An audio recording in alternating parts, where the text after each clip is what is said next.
Jeffrey Epstein, ये नाम सुनते ही एक उलझी हुई और बेहद परेशान करने वाली कहानी दिमाग में आती है। चलिए आज इस कहानी की परतों को खोलते हैं, उसकी रहस्यमयी मौत से लेकर उन सीक्रेट फाइलों तक जिनके बाहर आने से दुनिया में हंगामा मच गया। जेफरी एप्स्टीन की कहानी का ऑफिशियल अंत तो 10 अगस्त 2019 को हो जाता है, जब उसे अपनी जेल की कोठरी में मरा हुआ पाया गया। लेकिन सच तो यह है कि यहीं से असली और गहरे सवाल उठने शुरू हुए।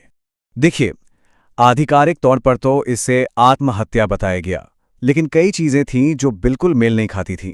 जैसे कि उसकी गर्दन की हड्डियां टूटी हुई थीं, जिन गार्ड्स की ड्यूटी थी वो सो रहे थे, और सबसे अजीब, उसकी कोठरी के बाहर के कैमरे भी खराब हो गए थे। ये सब महज इत्तेफाक तो नहीं हो सकते, है ना? यहीं से शक गहराता है कि कहीं उसे चुप तो नहीं करा दिया गया ताकि वो अपने ताकतवर साथियों के राज न खोल दे। इस पूरी साजिश को समझने के लिए हमें पहले उस शख्स को समझना होगा जो इसके सेंटर में था, जेफरी एप्स्टीन। आखिर उसने इतनी जबरदस्त ताकत और दौलत हासिल कैसे की? एक हाई स्कूल टीचर से वॉल स्ट्रीट का खिलाड़ी बनने का एप्स्टीन का सफर हैरान करने वाला था, बहुत ही ज्यादा तेज।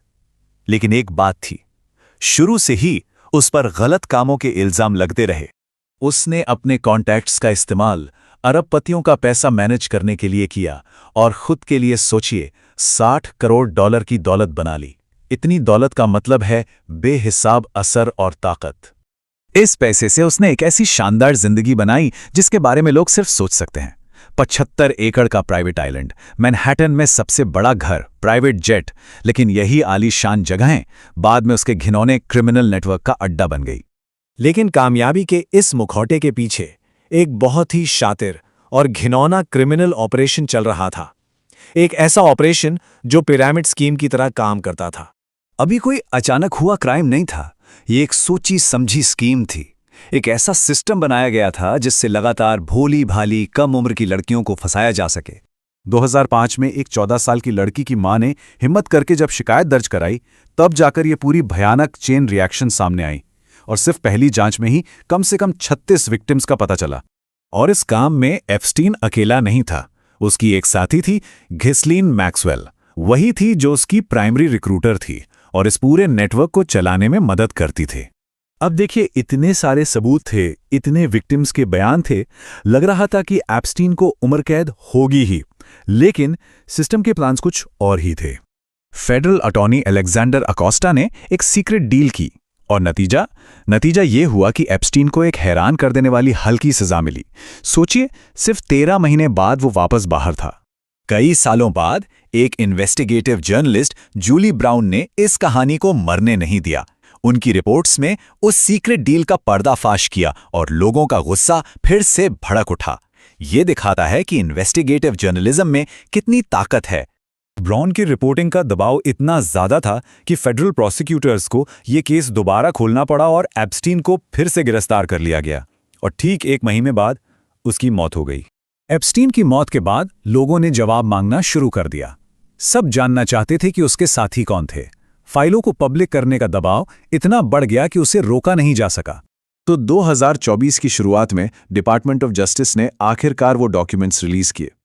ये कोई छोटी मोटी फाइल नहीं थी, बल्कि लाखों पन्नों का एक खजाना था जिसमें चौंकाने वाले कनेक्शन सामने आए। इन फाइलों में पूर्व राष्ट्रपति बिल क्लिंटन की तस्वीरें थीं और आरोप थे कि वो एप्स्टीन के साथ एक यॉट पर गैर कानूनी गतिविधियों में शामिल थे। डोनाल्ड ट्रंप का नाम तो हजारों बार आया, जिसमें एप्स्टीन के जेट पर उनकी उड़ानों और एक पुरानी दोस्ती का जिक्र था। ब्रिटिश शाही परिवार के प्रिंस एंड्रयू पर एक पीड़ित वर्जीनिया गुफरे ने आरोप लगाए थे। बाद में ये मामला कोर्ट के बाहर लाखों डॉलर के सेटलमेंट से सुलझाया गया।